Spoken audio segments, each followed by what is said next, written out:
సింహరాశి వారికి జూన్ నెలలో మీకు జరిగేది తెలిస్తే ఖచ్చితంగా ఆశ్చర్యపోతారు. సింహరాశి వారు ఎన్ని పనుల్లో ఉన్నా సరే 10 నిమిషాలు వీడియో వినండి. అలా వినడం వల్ల వీడియో ద్వారాగా మీకు ఎంతో విలువైనటువంటి సమాచారం అనేది అందుతుంది. అంటే ఈ వీడియో వినడం ద్వారాగా మీకు 100కి 100% లాభమే తప్ప ఎటువంటి నష్టం అనేది ఉండదు. మీరు తెలుసుకోవాల్సినటువంటి విషయాలు చాలా ఉన్నాయి.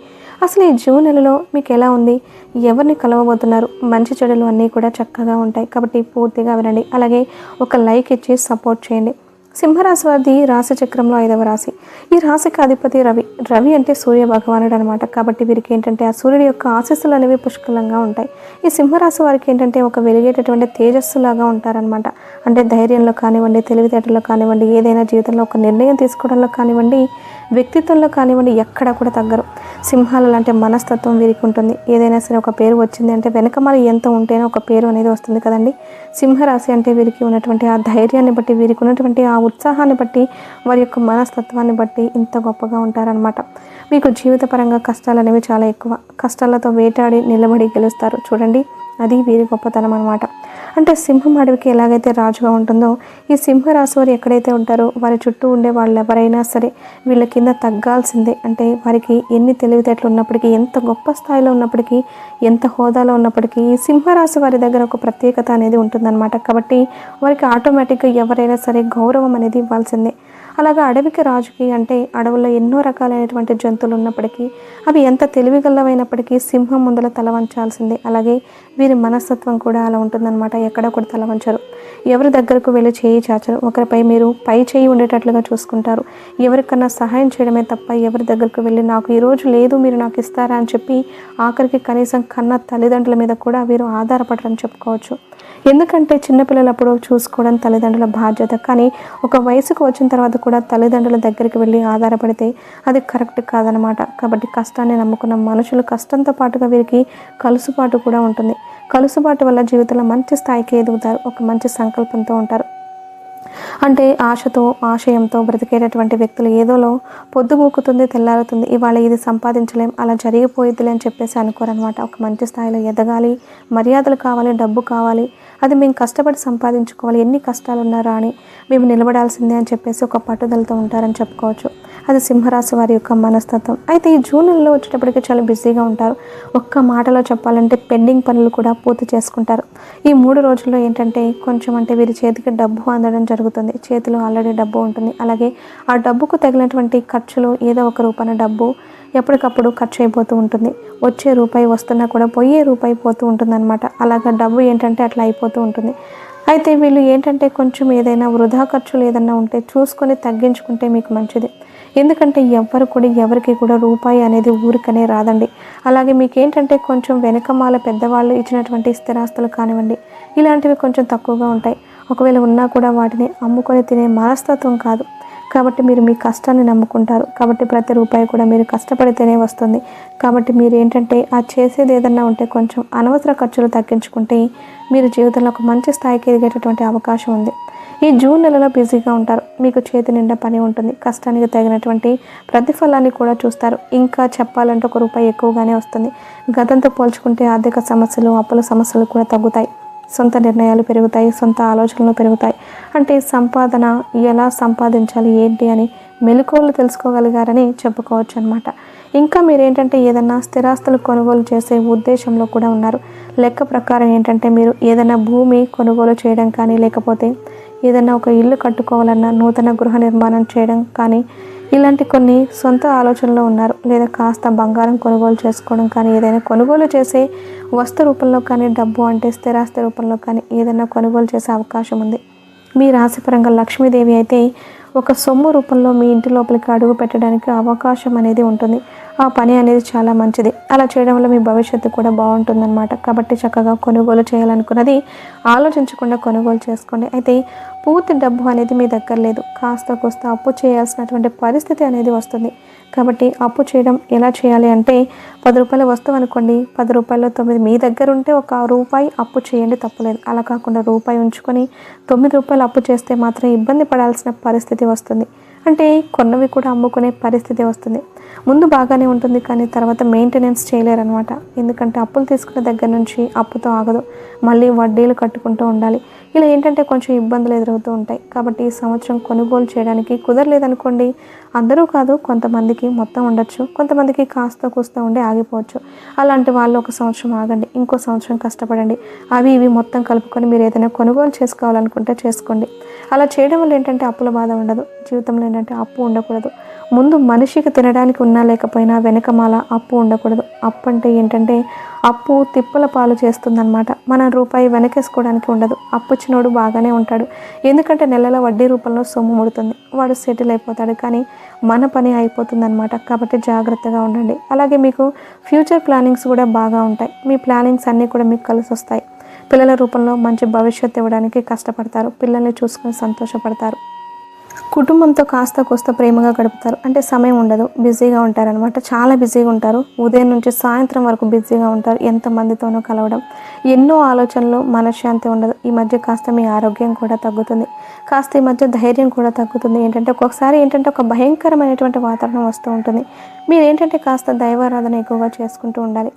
ఆరోగ్యం కూడా కొంచెం తేడా వస్తుంది. మీ ఆరోగ్యం మీద దృష్టి ఉంచుకోవాలి. సమయానికి తిండి, సమయానికి నిద్ర మీకు తప్పనిసరి. కాస్తంత ప్రశాంతంగా ధ్యానం చేసుకోవడం, మంచి ఆహారం తీసుకోవడం, కుటుంబ సభ్యులతో ప్రేమగా గడపడం, ఇలాంటివి చేసుకోవాలి. పని ఉంటుందండి. పని ఉన్నప్పటికీ చేసినప్పటికీ కూడా మీరేంటంటే మీ ఆరోగ్యాన్ని కూడా చూసుకుంటూ పని చేసుకోవాలి. లేకపోతే వచ్చిన రూపాయి కాస్త ఏదైనా అనారోగ్యం వచ్చిందనుకోండి, మొత్తం ఫ్యామిలీలో అందరూ కూడా ఇబ్బంది పడాల్సిన పరిస్థితి వస్తుంది మీతో పాటుగా. కాబట్టి ముందు ఆరోగ్యం మీద దృష్టి ఉంచుకోండి. అలాగే పనులు కూడా చక్కగా సమయానికి పూర్తి చేసుకోండి. పెండింగ్లో ఉంచుకోవద్దు. ఈ జూన్ నెలలో అయితే ఖచ్చితంగా ప్రయాణాలు చేసే అవకాశం అయితే కనిపిస్తుంది. ప్రయాణాలు కూడా కొంచెం ఒక్కొక్కసారి ఏంటంటే మొండికి పడతాయన్నమాట. అంటే వెళ్ళిన పని ఒక్కొక్కసారి అవ్వకపోవచ్చు, మళ్ళీ తర్వాత రోజు వెళ్తే పని పూర్తవుతుంది. ఇబ్బంది అయితే ఏమీ ఉండదు. మీరు ఏంటంటే వెళ్ళేటప్పుడు కాస్తంత దేవుడి గుడికి వెళ్ళి చక్కగా శివాలయానికి సోమవారం లేదా ఇంట్లో లక్ష్మీదేవికి పూజ చేసుకొని నుదుటిన కాస్త సింధూరం పెట్టుకోవడం, లేకపోతే కాస్తంత పసుపులో కొంచెం రోజు వాటర్ కానీ గంగాజలం కానీ కలిపేసి పేస్ట్ లాగా చేసుకొని మీ నుదుటిన బొట్టు పెట్టుకొని బయటికి వెళ్ళినట్లయితే అది సక్సెస్ అవుతుంది. అలాగే మీరు ఏంటంటే ఒక యాలక్కాయ, ఒక పువ్వు, ఉన్నటువంటి లవంగం, కొంచెం దాల్చిన చెక్క ముక్క, ఈ 3 కలిపి మీ పాకెట్లో, జేబులో కానివ్వండి, పర్సులో కానివ్వండి వేసుకొని వెళ్ళండి. ఏదైనా పనికి వెళ్ళేటప్పుడు సంకల్పం చెప్పుకొని వేసుకొని వెళ్ళండి. అవి వేసుకొని వెళ్తే పని పూర్తవుతుంది. పని పూర్తయి వచ్చేటప్పుడు ఏంటంటే వాటిని ఒకసారి మీ తల చుట్టూ తిప్పేసుకొని 3 సార్లు ఊరు నుంచి దాటి బయటికి వెళ్ళేటప్పుడు పడేసేసి రండి. అలా చేయడం వల్ల ఏంటంటే ఏదైనా చెడు గ్రహాలు మిమ్మల్ని తాకినా మీ మీద పని చేయకుండా ఉంటాయన్నమాట. పని మంచిగా పూర్తయి మీరు సక్సెస్తో రావడం అనేది జరుగుతుంది. ఎందుకంటే కొన్ని మొండి పనులు మీకు బాగా ఉన్నాయి. కోర్టు కేసులు కూడా కొంచెం ఏంటంటే ఎక్కువగా తిరగడం, చేయడం, ఇబ్బందులు పడుతున్నారు. డబ్బు రావాల్సిన దగ్గర ఆగిపోయింది. అలాగే ఎవరికన్నా నమ్మకంతో షూరిటీ ఇస్తే అవి కూడా మీ మీద పడ్డాయి. కొన్ని ఏంటంటే మీరు తెలిసి తెలియక చేస్తున్న పనుల వల్ల కొంచెం ఇబ్బంది పడుతున్నారు. కాబట్టి మీరేంటంటే వాటి వల్ల కొంచెం మానసికంగా కూడా ప్రెజర్ ఉంటుంది. అవన్నీ సర్దుకుంటాయండి. మీరు ఎక్కువగా భయపడద్దు, ఆలోచించవద్దు. తెలిసి తెలియని తనంలో ఏంటంటే మనుషులున్న తర్వాత పొరపాట్లు చేయడం సహజమే. కానీ తెలిసి చేస్తే మాత్రం అది క్షమించరాని తప్పు అవుతుంది. కాబట్టి మీకు ఏదైనా జరిగిందనుకోండి, దేవుని చక్కగా దండం పెట్టుకోండి. ఎందుకంటే ఒక్కొక్కసారి మనం ఎంత జాగ్రత్తగా ఉన్నప్పటికీ కూడా కర్మ రూపంలో కొన్ని వెంటపడి వేధిస్తూ ఉంటాయి. శత్రువులు తయారవుతూ ఉంటారు. ఒక్కొక్కసారి నిందలు వచ్చి పడుతూ ఉంటాయి. కాబట్టి మీరేంటంటే అవన్నీ పట్టించుకోకుండా ధైర్యంగా ముందుకు అడుగు వేస్తూ ఉండండి. దైవాన్ని నమ్ముకోండి. ఎందుకంటే తెలిసి చేస్తే తప్పంటారు, తెలియక చేస్తే దాన్ని తప్పని ఎవరు అనరు. ఒక్కసారి ఏంటంటే మనకి సమయం అనుకూలించినప్పుడు కొన్ని ఇబ్బందులు వస్తూ ఉంటాయి. శత్రువులు ఆటోమేటిక్గా పెరిగిపోతూ ఉంటారు. అలాగే మీ మీద నరదిష్టి కూడా చాలా ఎక్కువగా ఉంది. కాస్త స్నానం చేసే నీటిలో, గోరువెచ్చటి నీటిలో రాళ్ల ఉప్పు అలాగే ఆవాలు వేసుకొని స్నానం చేయండి. కాస్త నరదిష్టి తగ్గుతుంది. రాళ్ల ఉప్పుతో దిష్టి తీసేసుకొని దాన్ని నిప్పుల్లో వేయండి. దిష్టి తీసేసి చిటపటలాడుతూ ఉంటుంది. నిప్పుల్లో వేసేసి అలా కూడా దిష్టి తొలగిపోతుంది. అరటి చెట్టు ఉంటుంది కదండి, అరటి చెట్టుకి కాస్త పసుపు కుంకుమలు చల్లి ఒక చెంబుడు నీటిని పోసేసి అరటి చెట్టు దగ్గర దీపాన్ని వెలిగించండి. అలా చేయడం వల్ల ఏంటంటే దిష్టి పోతుంది. గురుబలం కూడా పెరుగుతుంది. సమస్యల సంఖ్య, శత్రువుల సంఖ్య తగ్గుతుంది. ఇక శత్రువుల సంఖ్య తగ్గడం కోసం మీరు ఏం చేస్తారంటే ఒక గుంటలాగా తీసేసి కొంచెం ఒక స్పూన్ బియ్యం, ఒక స్పూన్ మినుములు, నల్ల మినుములు ఉంటాయి కదా, అవి వేసేసి దాని మీద ఒక నిమ్మకాయ కట్ చేసేసి అక్కడ పెట్టేసి శత్రువులు మిత్రులుగా మారాలని సంకల్పం చెప్పుకోండి. అలా చేయడం వల్ల ఏంటంటే శత్రువుల సంఖ్య కూడా తగ్గుతుందన్నమాట. కాబట్టి ఇలాంటి జాగ్రత్తలు తప్పనిసరిగా చేయండి. ఎందుకంటే నరదిష్టి ప్రభావం చాలా ఎక్కువగా ఉంది. దానివల్లే మీకు 4 దిక్కుల నుంచి సమస్యలు వస్తున్నాయి. రావాల్సిన డబ్బు కూడా పెండింగ్ పడిపోయింది, కాబట్టి జాగ్రత్తగా ఉండండి. ఇవి చేయడం వల్ల దోషాలన్నీ తొలగిపోతాయి. ఇంట్లో శుక్రవారం పూట తప్పనిసరిగా లక్ష్మీదేవికి దీపారాధన చేయండి. అలా చేయడం వల్ల ఏంటంటే డబ్బు చేతికి అందడం, 4 దిక్కుల నుంచి ధనం దూసుకురావడానికి అవకాశం అనేది ఉంటుంది.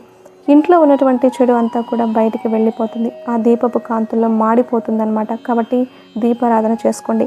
ఇంకా మీరేంటంటే ఈ సింహరాశి విద్యార్థులు ఎవరైతే ఉన్నారో విద్యార్థులు కూడా మంచిగా పోటీతత్వంతో చదివి జీవితంలో వాళ్ళు అనుకున్నటువంటి స్థాయికి ఎదుగుతారని చెప్పుకోవచ్చు. ఇంకా ఏంటంటే గవర్నమెంట్ ఉద్యోగాల కోసం ఎదురు చూసేవాళ్ళు, ప్రైవేట్ ఉద్యోగాల కోసం ఎదురు చూసే వాళ్ళకి తప్పకుండా ఉద్యోగ అవకాశాలు వస్తాయి.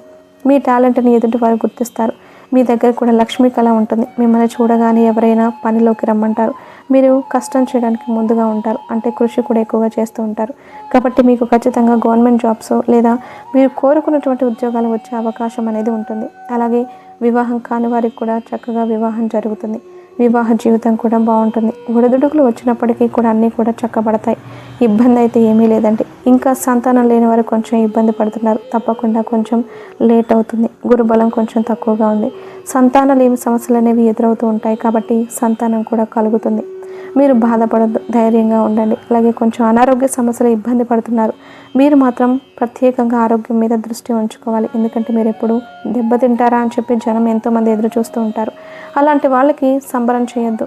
మీరేంటంటే ధైర్యంగా ఉండండి. ఆరోగ్యం మీద దృష్టి ఉంచుకోండి. అయ్యో మొన్నటిదాకా బాగున్నాడు, ఇప్పుడు బ్రహ్మాండంగా తిరుగుతున్నాడే అని అనుకోవాలన్నమాట. కాబట్టి అలా అనుకోవాలి, కానీ చేసుకునే దానికి అనుభవిస్తున్నాడు అని చెప్పేసి అనుకోవద్దు. ఎందుకంటే ఏమి చేయకపోయినా కూడా జనం అలా మాట్లాడుతూ ఉంటారనమాట.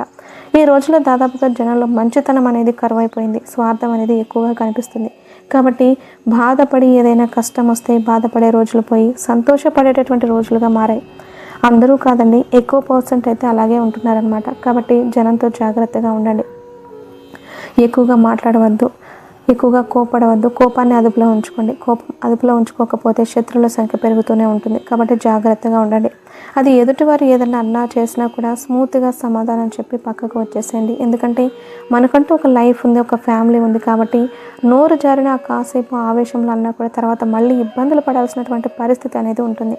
కాబట్టి జాగ్రత్తగా ఉండండి. ఈ జూన్ నెలలో మీకు ఇలా ఉందండి. మీకు చిన్న చిన్న ఇబ్బందులు వచ్చినప్పటికీ కూడా దైవానుగ్రహం వల్ల అన్నీ కూడా తొలగిపోతాయి. దైవ నామస్మరణ చేసుకుంటూ ఉండండి. లక్ష్మీదేవి అనుగ్రహం మీ మీద పుష్కలంగా ఉంది. డబ్బు చేతికి అందుతుంది. నష్టాల తీర్పు ఈరోజు తప్పకుండా వస్తుందండి. ధైర్యంగా ఉండండి. ధైర్యం మీకు కావాల్సినటువంటి ముఖ్యమైనటువంటి ఆయుధం. మీకు ధైర్యలక్ష్మి ఆశీర్వాదాలు కూడా ఎప్పుడు ఉంటాయి. కాబట్టి ముందు సమస్యలు వస్తూ ఉంటాయి, పోతూ ఉంటాయి. మనకి ఉండాల్సినటువంటిది ధైర్యం. ఆ ధైర్యాన్ని ఒక్కటి మీరు కాపాడుకుంటే అన్నీ కూడా అవే తొలగిపోతాయి అన్నమాట. అర్థమైంది కదండి. ఈ జూన్ నెలలో మాత్రం ఇలా ఉంది. ఈ వీడియో నచ్చితే ఒక చిన్న లైక్ ఇచ్చి సపోర్ట్ చేయండి. మీరు లైక్ చేయడం వల్ల వీడియో మరికొంతమందికి చేరి వారు కూడా తెలుసుకుంటారు. అలాగే మీకు తెలిసినటువంటి సింహరాశి మిత్రులు ఎవరన్నా ఉంటే షేర్ చేసి హెల్ప్ అవుతుంది.